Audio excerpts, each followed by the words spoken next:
Le RGPD s'applique à toutes les données dès lors qu'il s'agit de données personnelles et dès lors que ces données peuvent permettre d'identifier une personne de façon directe ou indirecte. Il peut s'agir d'un nom, prénom, numéro de téléphone, adresse IP d'ordinateur, pseudo, etc.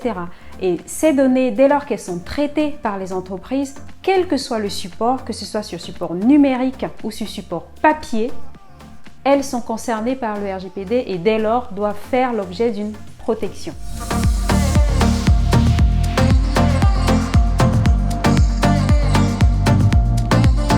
Non, la protection des données personnelles, comme son nom l'indique, ne s'applique qu'aux données de personnes physiques.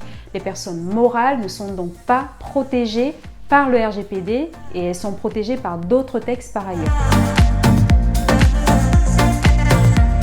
Toutes les données personnelles ne doivent pas être traitées de la même manière. Il y a une catégorie de données personnelles qui doivent être traitées avec beaucoup plus de protection et beaucoup plus de garanties. Il s'agit des données sensibles qui sont citées à l'article 9 du RGPD et ces données-là sont par principe interdites de traitement. Les exceptions au traitement de ces données sont citées à l'article 9.2 du RGPD et elles sont limitativement énumérées. Il s'agit par exemple des données liées à la santé, des données liées aux convictions religieuses, à l'opinion politique, les données sur le sexe ou l'orientation sexuelle de la personne, des données biométriques, etc.